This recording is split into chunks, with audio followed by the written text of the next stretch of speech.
Assalamualaikum warahmatullahi wabarakatuh. Alhamdulillahi rabbil alamin wal 'aqibatu lil muttaqin wa la 'udwana illa 'alal zalimin. Asyhadu an la ilaha illallah iyyahu na'budu wa iyyahu nasta'in. Wa asyhadu anna Muhammadar Rasulullah shadiqul wa'dil amin. Allahumma salli wa sallim ala nabiyyina Muhammadin al-amin wa ala alihi al-tahirin wa ashabihi al-akramin wa man ihtada bihadihi al-mubin ila yaumiddin. Amma ba'du. Pertama-tama kita panjatkan puja dan puji syukur kehadirat Allah Subhanahu wa taala yang terus melimpahkan kepada kita semua nikmat-nikmatnya, terutama adalah nikmat Islam, demikian pula nikmat taufik dimudahkan kita oleh Allah Subhanahu wa taala untuk melangkahkan kaki kita menuju rumahnya, melaksanakan salah satu perintahnya, yaitu salat subuh berjamaah, dan kemudian kita lanjutkan dengan menyempatkan hadir di majelis ilmu atau majelis ta'lim. Salawat dan salam tidak lupa kita sampaikan kepada Nabi kita Nabi Muhammad sallallahu alaihi wasallam, kepada keluarganya, para sahabatnya, dan orang-orang yang mengikutinya hingga hari kiamat. Seperti biasa pada Sabtu pada subuh pekan keempat kita mempelajari tafsir Al-Fatihah dan Juz Amma. Dan kalau tidak salah pada kesempatan hari ini kita masuk ke surah Al-Fajr, surah Al-Fajr.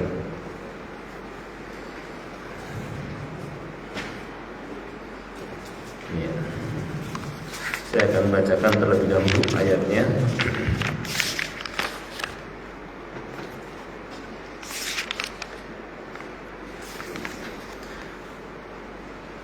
A'udzu billahi minasy syaithanir rajim. Bismillahirrahmanirrahim. Wal fajr wa layalin 'ashr wasyaf'i wal watr wal laili idza yasr hal fi dzalika qasamun lidhi hijr alam tara kayfa fa'ala rabbuka bi'ad إرم ذات العماد التي لم يخلق مثلها في البلاد وثمود الذين جابوا الصخر بالواد وفرعون ذي الأوتاد الذين طغوا بالبلاد فأكثروا فيها الفساد فصب عليهم ربك سوط عذاب إن ربك لبالمرصاد. Ya. Baik. Di ayat ini Allah Subhanahu wa taala bersumpah dengan waktu fajar, ya, dengan waktu fajar yang nanti Allah Subhanahu wa taala akan terangkan isi sumpahnya, ya.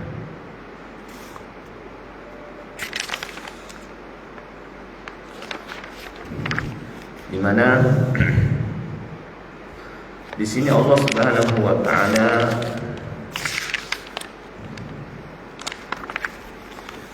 terangkan tentang sebagian umat terdahulu yang mendustakan para rasul Allah Subhanahu wa taala dan azab yang menimpa mereka, ya, seperti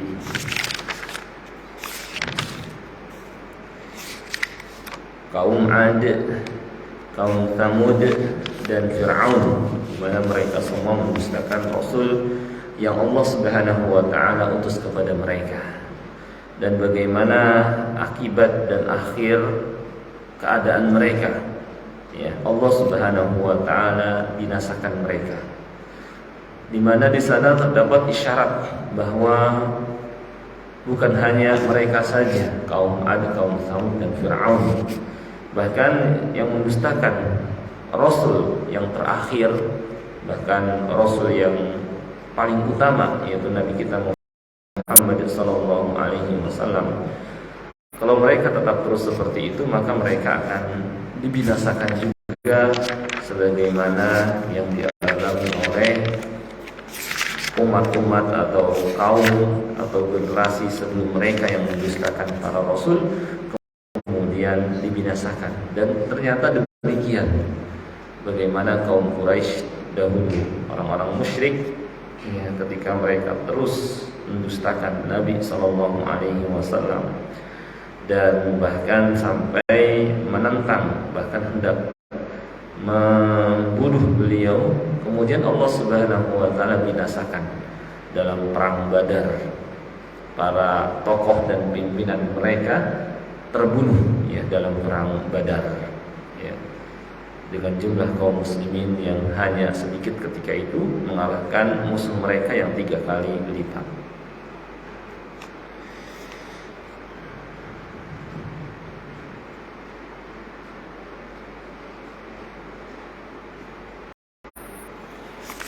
Firman Allah Subhanahu wa taala, wal fajr, demi waktu fajar.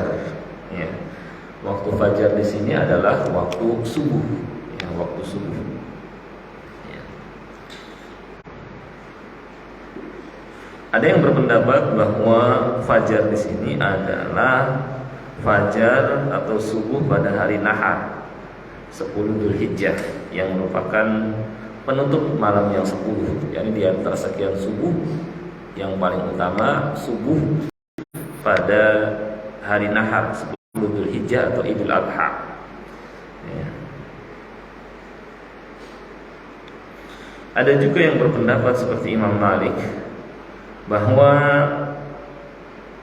di situ ada kata yang tidak disebutkan, yaitu takdirnya, maksudnya yang ditetapkan. Kata yang tidak disebutkan adalah kata Rabb, yakni warabbil fajr, demi Allah Subhanahu wa taala, Tuhan penguasa fajar, ya, dan seterusnya.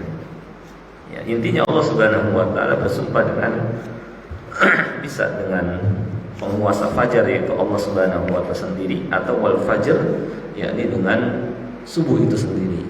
Dan dua-duanya bisa. Dan kalau bersumpah dengan subuh, waktu subuh, maka Allah Subhanahu wa taala berhak bersumpah dengan waktu subuh. Karena apa? Dia berhak bersumpah dengan nama makhluknya. Ya. Sedangkan kita tidak boleh bersumpah dengan makhluknya. Enggak boleh bagi kita bersumpah dengan makhluk. Misalnya demi apa misalnya? Ya, bahkan demi Rasulullah pun nggak boleh, harus demi Allah Subhanahu wa taala saja. Kata Nabi sallallahu alaihi wasallam, man halafa bi ghairillahi faqad kafara aw asyrak. Barang siapa yang bersumpah dengan nama selain Allah, maka sungguh dia telah kufur dan telah berbuat syirik. Maka harus dengan nama Allah atau nama-nama Allah yang lain, misalnya demi Ar-Rahman, demi Ar-Razzaq, atau dengan sifat Allah juga boleh, seperti demi keagungan Allah, demi kebesaran Allah. Nah, ini boleh. Tetapi dengan selain Allah, selain namanya, selain sifatnya, tidak diperbolehkan.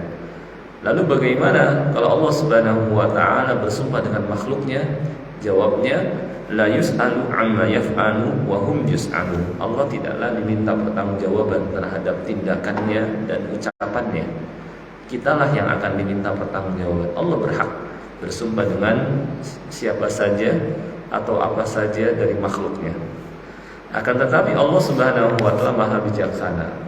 Dia tidaklah bersumpah kecuali dengan sesuatu yang memang memiliki kelebihan dibanding makhluk-makhluk yang lain. Maka ketika Allah Subhanahu wa taala bersumpah dengan waktu fajar, karena memang keutamaan waktu fajar di samping waktu-waktu yang lain. Di waktu fajar ada sholat yang sangat utama, yaitu sholat subuh, ya, yang memiliki keutamaan yang sangat-sangat besar. Ya. Keutamanya sudah beberapa kali saya sampaikan. Di antaranya kata Nabi SAW, man shalla subha fi jamaah faka'annama qama al-laila kullah.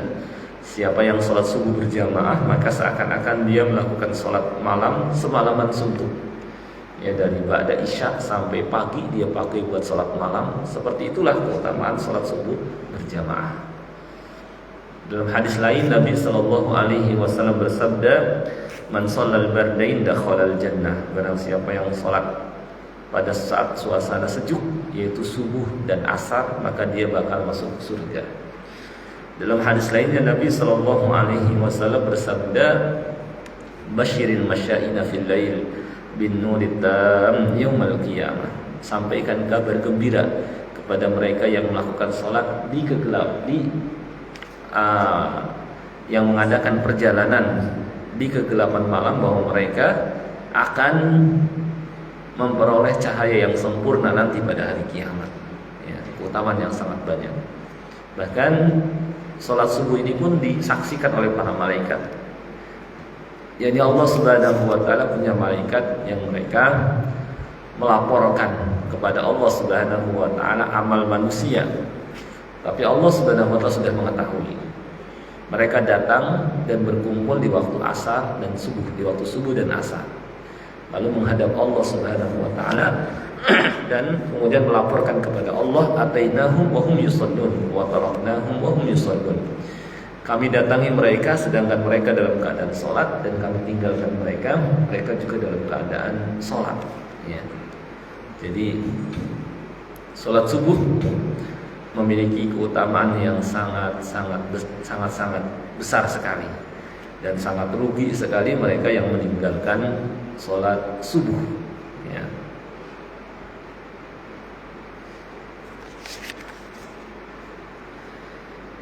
Selanjutnya, apa fajar atau subuh? Fajar adalah waktu tibanya sholat subuh. Ya, waktu tibanya sholat subuh. Dan fajar ini kata ulama ada dua macam. Ada yang namanya fajar shadiq dan ada yang namanya fajar kadhib. Al-fajr fajran, dalam hadis fajar itu ada dua, fajar yang shadiq dan fajar yang kadhib. Fajar yang shadiq atau fajar yang sesungguhnya adalah ketika cahaya yang tampak di ufuk timur menjelang akan terbitnya nanti matahari, yang menunjukkan sudah tibanya waktu pagi. Dan itu ditandai dengan cahaya tersebut menyebar ke kanan dan ke kiri. Yang kedua, semakin hari semakin naik cahayanya semakin bertambah. Yang ketiga,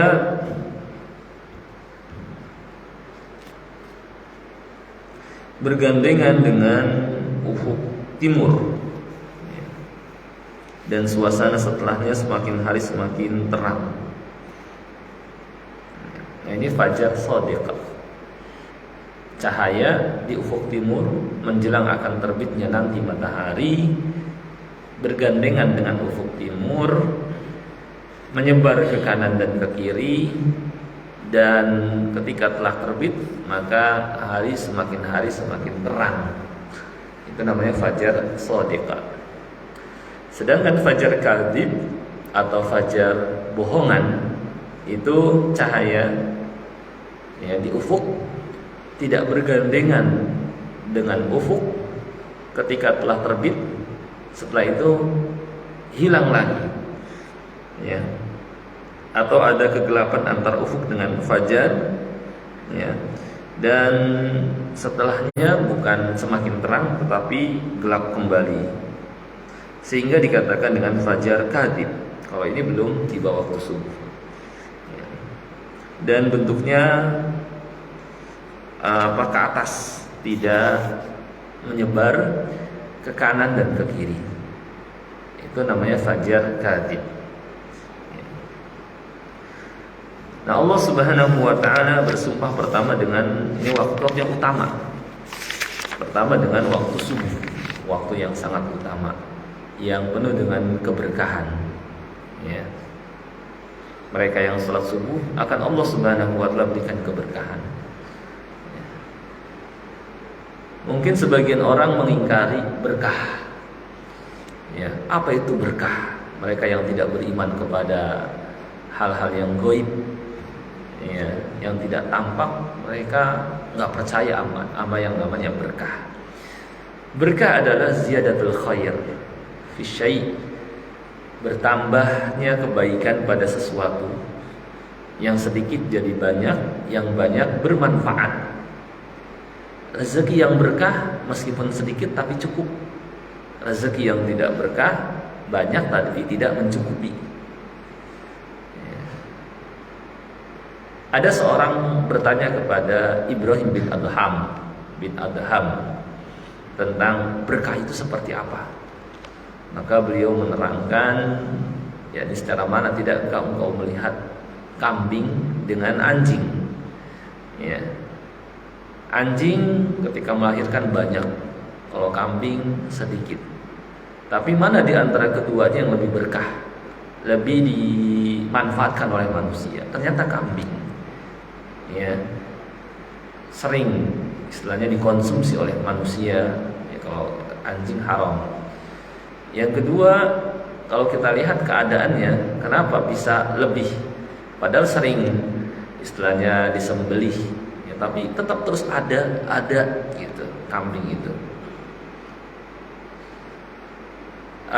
Kalau kita lihat keadaannya, kambing dengan anjing, ya kalau kambing, ya mereka sudah lebih cepat tidurnya, dibawa oleh pengembala kandangnya di sore hari dan lebih pagi tidurnya.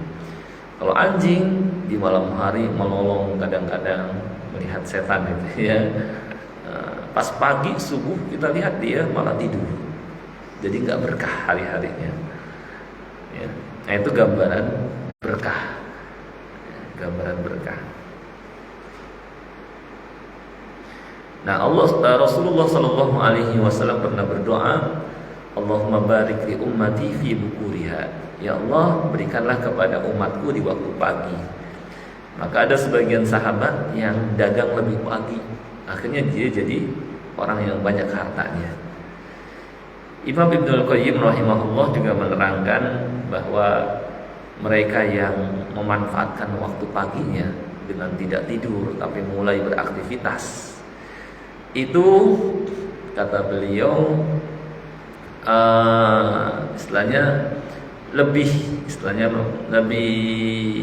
lapang rezekinya, karena dengan tidur di waktu subuh, ya, istilahnya menjadi terhalang dari mendapatkan keberkahan dan rezeki yang ketika itu disebar atau dibagi-bagikan.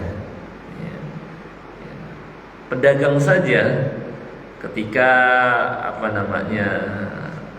ada yang lebih pagi, yang satu agak siangan, maka tentu orang lebih mendahulukan yang lebih pagi. Ya, keburu yang siangan, ya saya udah beli dari yang lain. Akhirnya ya dia jadi nggak beli kepada yang kesiangan. Kenapa nggak dari tadi pagi? Gitu. Kalau dari pagi saya udah beli duluan. Akhirnya dia karena dia kesiangan, ya akhirnya orang lain udah beli kepada yang dagang lebih pagi. Nah seperti itulah gambarannya. Ya, pagi lebih didahului daripada yang lain. Nah juga menjadi waktu yang utama. Ini yang pertama, fajar. Yang kedua, Allah juga bersumpah dengan waktu yang utama berikutnya, yaitu walayalin ashr, demi malam yang 10. Ya, walayalin ashr. Ya.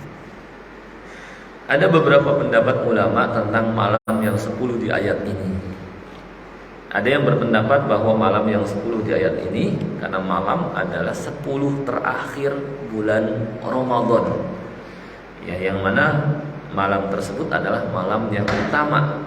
Apalagi di antara malam-malam itu ada malam Lailatul Qadar yang terjadi pada malam ganjilnya, bisa 21 atau 23 atau 25 atau 27 atau 29. Allah Subhanahu wa taala sembunyikan agar manusia bersungguh-sungguh mencarinya, dan kemudian setelahnya ya tidak malah malas daripada diberitahukan, oh pada tahun ini tanggal 21 Kemudian setelahnya malas beribadah. Oh, pada tahun ini tanggal 23 setelahnya dia malas, maka Allah Subhanahu wa taala sembunyikan agar manusia tetap dalam keadaan bersungguh-sungguh beribadah. Tetapi mereka yang terus beribadah dari malam pertama sampai malam terakhir, dia tentu akan memperoleh Lailatul Qadar, akan memperoleh, ya, karena dia telah melalui di antara malam yang utama itu, ya, yang mana keutamaannya Lailatul Qadri khairum min alfi syahr, lebih utama daripada beribadah selama 1000 bulan atau 83 tahun. Maksudnya apa? Mereka yang beribadah bertepatan dengan malam Lailatul Qadar, maka dia mengalahkan dengan orang yang beribadah selama 1000 bulan atau 83 tahun lebih. Ini karunia Allah Subhanahu wa taala kepada umat Nabi Muhammad sallallahu alaihi wasallam yang usianya pada pendek-pendek, tetapi dengan mereka memperoleh malam Lailatul Qadar, seakan-akan mereka diberi usia yang panjang seperti umat-umat terdahulu yang usianya sampai ratusan tahun. Nabi Nuh alaihissalam itu hampir 1000 tahun usianya, ya. Bahkan dalam Al-Quran sendiri Allah Subhanahu wa taala sebutkan tentang dakwah beliau, sampai beliau menjadi Rasul Ulul Azmi, orang yang punya kesabaran tinggi. Walaqad arsalna Nuhan ila qaumih, sungguh kami telah mengutus Nabi Nuh kepada kaumnya, falabitha fihim, lalu dia tinggal di tengah-tengah mereka, mendakwahi mereka, falabitha fihim alfa sanatin illa khamsina aman, selama 1000 dikurang 50, dakwahnya saja 950 tahun. Itu Nabi Nuh alaihissalam. Di mana orang-orang terdahulu usianya pada panjang-panjang, ya. Sedangkan umat Nabi Muhammad sallallahu alaihi wasallam atau umat belakangan usianya pendek-pendek. Maka dengan usia yang pendek ini, dengan memperoleh malam Lailatul Qadar, seakan-akan diberi usia yang panjang yang dia isi dengan beribadah kepada Allah Subhanahu wa taala. Ya. Jadi dapat mengimbangi orang-orang terdahulu yang usianya panjang-panjang. Sehingga disebutkan dalam riwayat bagaimana ada seorang nenek-nenek datang kepada Nabi Nuh alaihissalam, ngeluh dan sedih karena anaknya yang meninggal dunia. Maka Nabi Nuh alaihissalam balik bertanya kepadanya, dalam usia berapa anakmu meninggal? Disampaikan bahwa anaknya meninggal dalam usia muda, yaitu 300 tahun. Itu apa namanya, orang dulu termasuk meninggal muda kalau usia 300 tahun. Kalau kita namanya belasan atau di bawah, ini 300 tahun dianggap usia muda meninggal dunia, karena orang dulu usianya panjang-panjang. Dan kalau sudah sampai usia segitu, dia bisa tahu sejarah. Kalau punya hafalan yang kuat, sejarahnya susah diputerbalikan. Nah, tahu dia hidup di zaman Belanda, di zaman Jepang setelahnya, dan di zaman Majapahit juga sebelumnya dia tahu, gitu ya. Dan 500 tahun ke belakang tahu, 700, 800 sampai 1000 tahun ke belakang dia tahu. Ya. Orang dulu kenyataan seperti ini.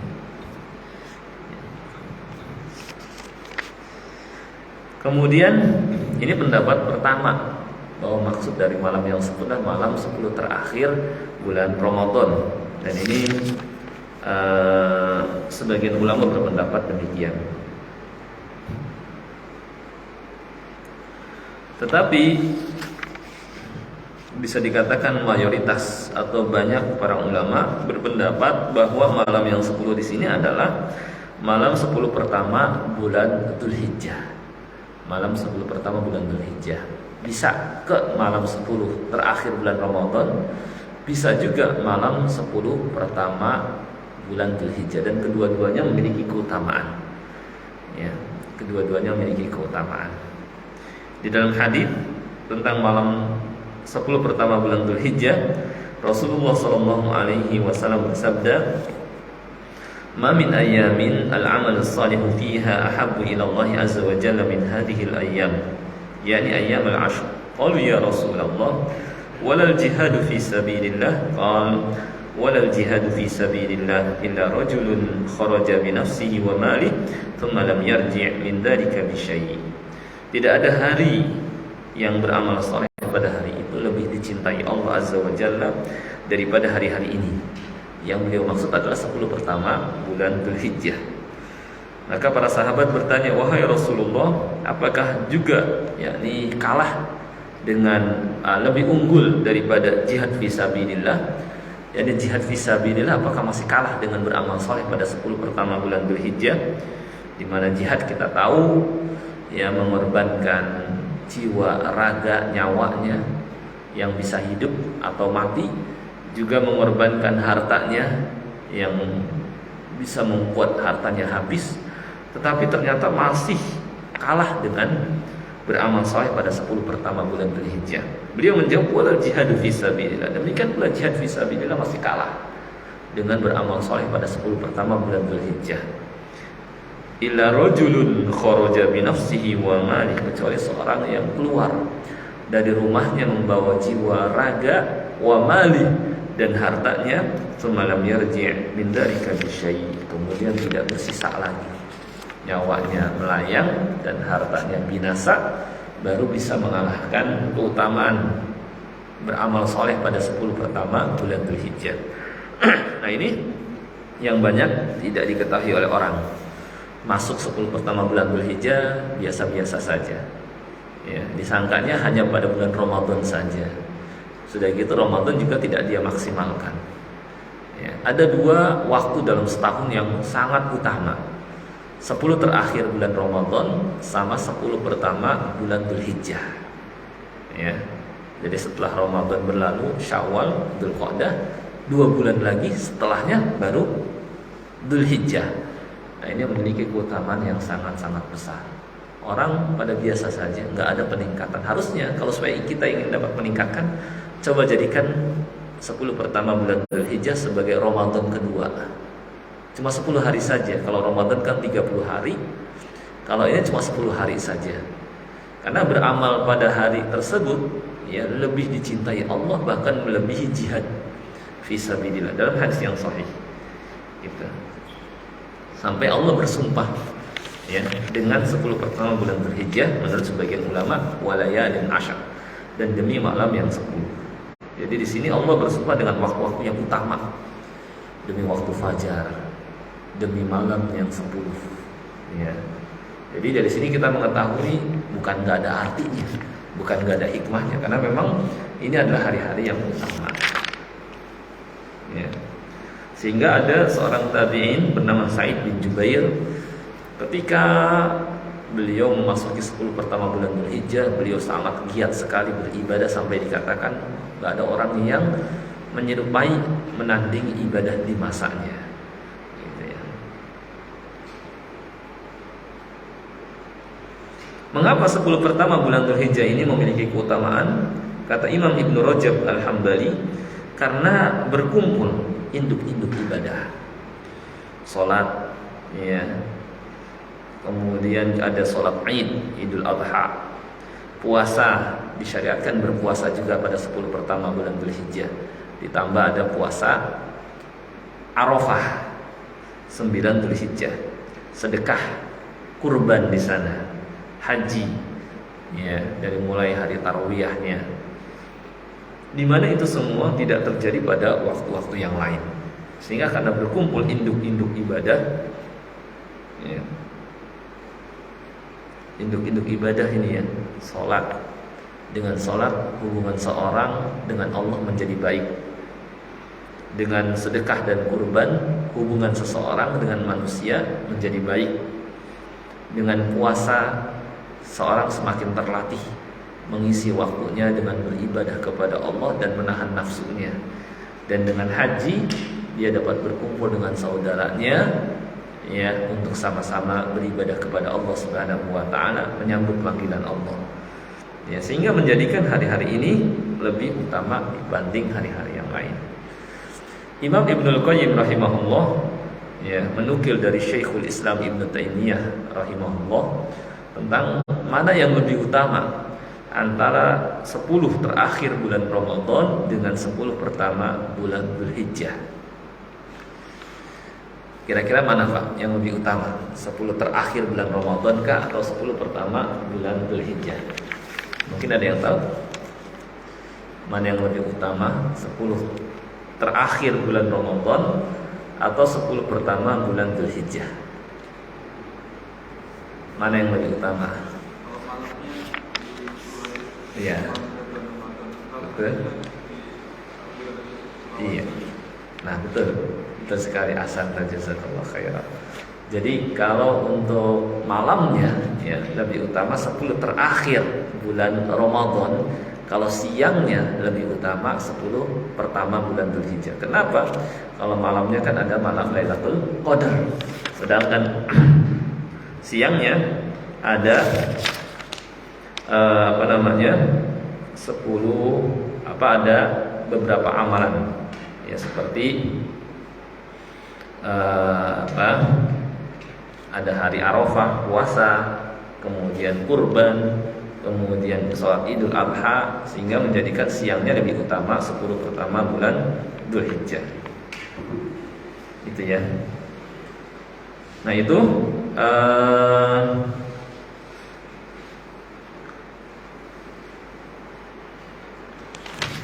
antara 10 pertama bulan Dzulhijjah dengan 10 terakhir bulan Ramadan.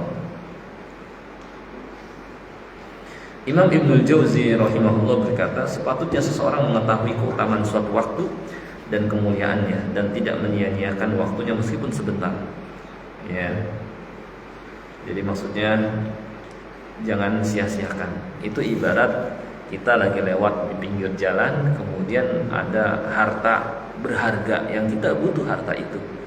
Masa sih kita sia-siakan, apalagi kita boleh mengambilnya. Nah seperti itulah keutamaan 10 terakhir bulan Ramadan, 10 pertama bulan Dzulhijjah.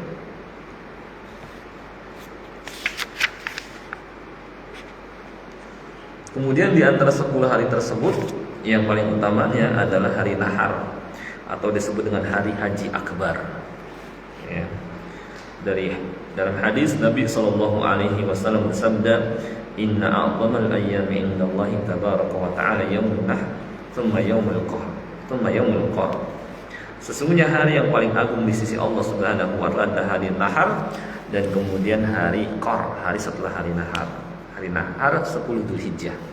Jadi mulai ada salat Idul Adha, kemudian kurban, ya. Kemudian jamaah haji juga menunaikan rukun hajinya.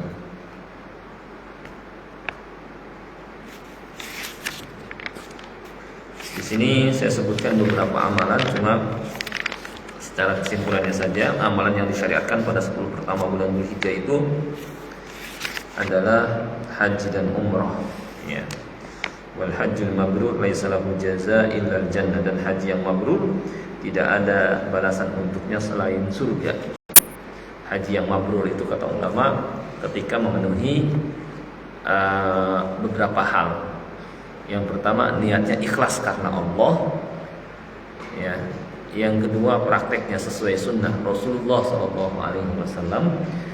Yang ketiga dia tidak melakukan rafath dan kefasikan, berkata-kata kotor, berbuat kefasikan. Dan yang keempat biayanya dari yang halal. Itu tanda hajinya mabrur. Kalau sudah mabrur maka tidak ada balasan baginya kecuali surga. 4. Niatnya ikhlas. Kedua, prakteknya sesuai sunnah Nabi SAW. Ketiga, biayanya dari yang halal. Dan keempat, tidak melakukan kemaksiatan. Enggak, jangan sampai sempat-sempatnya masih haji juga masih berbuat maksiat. Itu ciri haji mabrur. Yang kedua, amalan soleh lainnya memperbanyak, menambahkan dengan amalan sunnah, tidak hanya yang wajib-wajib. Pokoknya jadikan 10 pertama bulan Dzulhijjah seperti Ramadan kedua. Yang ketiga, berpuasa, ya, terutama puasa Arafah yang menghapuskan dosa tahun yang lalu dan tahun berikutnya. Kemudian bertakbir, ya, bertakbir itu Ada takbir mutlak dan ada takbir muqayyad. Takbir mutlak bisa dari tanggal satunya, kapan dan di mana saja. Ya, Allahu Akbar, Allahu Akbar. Boleh lafaznya 2 kali atau 3 kali. Allahu Akbar. La ilaha illallah, Allahu Akbar, Allahu Akbar walillahil hamd. Dan ada juga takbir muqayyad, yaitu yang dilakukan pada sholat subuh hari Arafah sampai akhir hari tasyrik. Setiap sholat takbiran, setelah istighfar, astagfirullah, astagfirullah, astagfirullah, Allahumma antas salam wa minkas salam, tabarakta ya dzal jalali wal ikram, langsung takbiran. Kemudian berkurban, kemudian juga sholat Idul Adha dan seterusnya dan lain-lain. Ya. Yang berikutnya sedikit lagi, setelah Allah bersumpah dengan waktu yang utama subuh dan malam yang 10, selanjutnya Allah bersumpah dengan wasyafa'i wal watr, ya, demi yang genap dan demi yang ganjil. Nah, kalau kita nggak belajar tafsir, tentu kita bertanya-tanya, apa maksud genap, apa maksud ganjil di ayat ini? Apakah maksudnya genap itu ya 2, 4, 6, 8, 10 itu saja atau ada hal lain? Nah, maka dengan kita belajar tafsir jadi paham, gitu ya. Apa yang maksud dengan ganjil di ayat ini? Ya.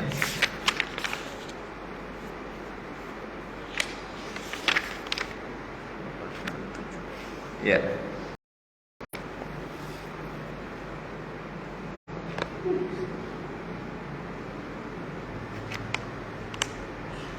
Ada yang berpendapat bahwa yang dimaksud dengan genap atau pertama dengan ganjil dulu ya, adalah hari Arafah, di mana hari Arafah adalah tanggal 9. 9 kan ganjil.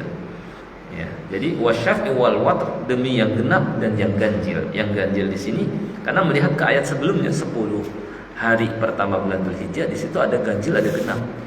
Yang ganjilnya apa? Terutama tanggal 9 yang memiliki keutamaan sebagai hari Arafah. Sedangkan yang genapnya apa? Yaitu hari atau tanggal 10 Dzulhijjahnya yang juga memiliki keutamaan.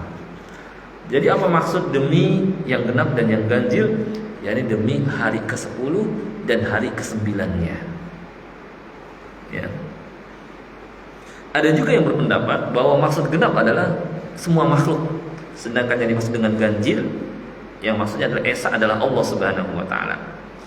Jadi Allah Subhanahu wa taala bersumpah dengan makhluk dan dengan Allah Subhanahu wa taala sendiri.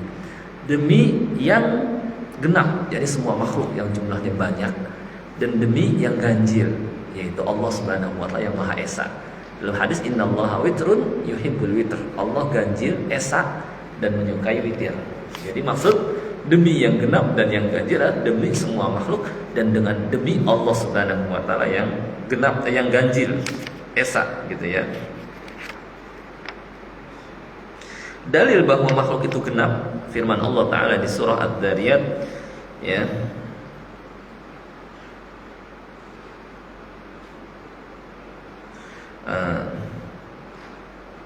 Wa kulla syai'in khalaqnahu zawjayn la'allakum tadhakkarun, dan segala sesuatu kami ciptakan berpasang-pasangan, makhluk berpasang-pasangan agar kalian mengingat kebesaran Allah Subhanahu wa taala. Sedangkan dalil bahwa Allah Subhanahu wa taala witir, Maha Esa, innallaha witr yuhibbul witr. Semuanya Allah ganjil, esa, dia menyukai ganjil. Jelas ya maksudnya, jadi wasyafi wal watr. Ya, baru kemudian sampai kita isi sumpahnya baru kita akhiri insyaallah. Wal laili idza yasr, demi malam ketika telah berlalu. Ya. Jadi dengan membawa kegelapannya, ya, di mana manusia dengan adanya malam dapat beristirahat dengan nyenyak, dengan nyaman. Bagaimana kalau seandainya hari itu hanya siang saja, tentu kita kurang nyaman dalam beristirahat. Atau hanya malam saja, tidak ada siang, tentu banyak energi yang kita keluarkan, energi cahaya, dan manusia kesulitan mencari rezeki dan tidak dapat melihat pemandangan indah di dunia ini. Maka Allah Subhanahu wa taala karena kebijaksanaannya dia adakan siang dan dia adakan malam, ya, agar semakin sempurna nikmat yang Allah Subhanahu wa taala berikan kepada umat manusia yang menghendaki mereka bersyukur kepada Allah Subhanahu wa taala.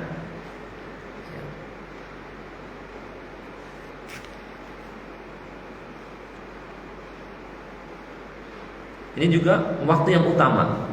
Di malam hari seorang bisa beribadah kepada Allah Subhanahu wa taala, ya, di antara malam-malam itu, seperti di sepertiga malam, ya. Di situ pun ada syariat sholat maghrib dan isya, ya, dan sholat malam dan sholat witir. Ya. Apa jawab sumpahnya? Menurut penulis tafsir Al-Jalalain, Jalaluddin As-Suyuti dan Jalaluddin Al-Mahalli, kamu wahai manusia, ya, yang kafir akan memperoleh azab. Ya, itu jawabnya. Bagaimana beliau menafsirkan demikian? Melihat beberapa ayat setelahnya yang menerangkan tentang kebinasaan orang-orang kafir. Jadi begini, demi waktu fajar, demi malam yang 10, demi yang ganjil, yang genap dan yang ganjil, demi malam ketika telah berlalu, ya, kamu wahai orang-orang kafir akan diazab. Itu isi sumpahnya. Dari mana diperoleh isi ini? Melihat ayat-ayat setelahnya, bagaimana Allah Subhanahu wa taala membinasakan kaum Ad, bagaimana Allah Subhanahu wa taala membinasakan kaum Tsamud, dan bagaimana Allah Subhanahu wa taala membinasakan Fir'aun. Maka kamu juga wahai orang yang kafir kepada Nabi Muhammad SAW juga akan diazab. Sedangkan menurut Syekh Abdurrahman bin Nasir As-Sa'di, bahwa isi sumpahnya,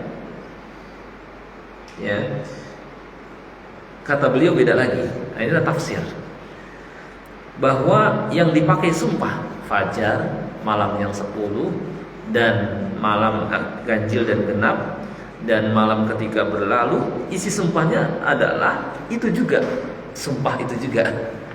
Apa maksudnya? Allah ingin menerangkan akan keutamaan waktu fajar. Allah ingin menerangkan akan keutamaan malam yang 10. Allah ingin menerangkan keutamaan ganjil dan genap, ya, dan seterusnya. Ini menurut Syekh Abdurrahman As-Sa'di. Yakni kata beliau, Allah Subhanahu wa taala bersumpah dengan fajar yang merupakan penutup malam dan permulaan siang. Ya, karena pada pergantian malam dan siang terdapat ayat-ayat Allah Subhanahu wa taala yang menunjukkan sempurnanya kekuasaan Allah dan bahwa Dialah yang sendiri mengatur semua urusan, di mana tidak ada yang pantas ditujukan ibadah kecuali hanya kepadanya.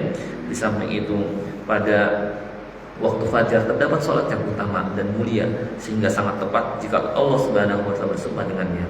Oleh karena itulah, setelahnya Allah Subhanahu wa taala bersumpah dengan malam yang 10, yaitu malam 10 terakhir bulan Ramadan menurut pendapat yang sahih, atau malam yang 10, yaitu malam 10 malam 10 pertama bulan Dzulhijjah, karena malam-malam tersebut adalah malam yang mulia dan banyak dilakukan ibadah, tidak seperti pada malam-malam yang lain. Selain itu, pada malam yang 10 akhir bulan Ramadan terdapat Lailatul Qadar yang lebih baik daripada 1000 bulan, sedangkan siangnya akhir bulan Ramadan, sedangkan siangnya terdapat puasa Ramadan yang merupakan salah satu rukun Islam.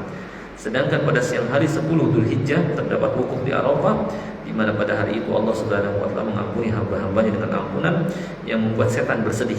Bahkan setan tidak pernah terlihat lebih hina dan lebih rendah daripada hari Arafah, karena mereka melihat para malaikat dan rahmat Allah Subhanahu wa taala turun, ya, kepada hamba-hambanya. Dan karena pada hari itu terdapat amalan haji dan umrah. Dengan demikian, semua itu adalah perkara yang agung dan pantas jika Allah Subhanahu wa taala bersumpah dengannya. Menurut Ibnu Katsir, sumpah di surat ini adalah menggunakan waktu-waktu ibadah dan ibadah itu sendiri. Jadi sama seperti tafsir Syekh Abdurrahman bin Nasir As-Sa'di. Baik, saya kira ini mungkin yang makanya di akhir Allah kuatkan, hal fi dzalika qasamul lidhi hijr. Bukankah pada yang demikian itu terdapat sumpah yang dapat diterima oleh orang-orang yang berakal? Jadi Masya Allah ini, ya, kalau kita udah susunan yang akhirannya rok gitu, ya, wal fajr walayalin ashar wasyaf'i wal watr wal laili idza yas hal fi dzalika qasamul lidhi hijr. Masyaallah, itu luar biasa Allah Subhanahu wa taala bersumpah. Pertama, Allah bersumpah dengan waktu fajar, waktu yang utama untuk waktu fajar juga, agar manusia memperhatikan. Walayalin asyar, bersumpah dengan waktu 10 pertama bulan Dzulhijjah atau 10 terakhir bulan Ramadan untuk ini juga. Kemudian makhluk dan dengan ganjil dan genap, ya, mengingatkan manusia berpasang-pasangan, sedangkan Allah Subhanahu wa taala ganjil, esa. Kemudian malam juga Allah bersumpah, ya, yang mana itu adalah waktu-waktu ibadah agar manusia memperhatikannya. Tapi menurut tafsir Jalalain, maksudnya adalah beliau menafsirkan isinya adalah kamu wahai orang-orang kafir pasti akan diazab, melihat kepada susunan ayat setelah itu pun benar. Ya, inilah ahli tafsir. Mereka memperhatikan berbagai sisi. Kalau pernyataan tafsir Jalalain, kamu wahai orang-orang kafir pasti akan diazab. Setelah Allah bersumpah itu, melihat ayat setelahnya, alam tara kaifa fa'ala rabbuka bi'ad irama dzatil 'imad allati lam yukhlaq mithluha fil bilad. Tidakkah engkau melihat bagaimana tindakan Rabbmu kepada kaum 'Ad? Iram, yaitu penduduk Iram yang punya bangunan yang tinggi dan seterusnya. Kemudian Samud, kemudian Fir'aun. Maka betul juga pendapat tafsir Jalalain bahwa kamu wahai orang-orang kafir pasti akan diazab. Betul juga, karena melihat susunan supaya enggak melenceng dari inti. Baik, saya kira ini yang bisa kita pelajari pada kesempatan pagi pada subuh ini. Mudah-mudahan dapat dipahami. Sebelum ditutup, kalau ada yang ingin ditanyakan silahkan. Kalau ada yang belum jelas bisa disampaikan.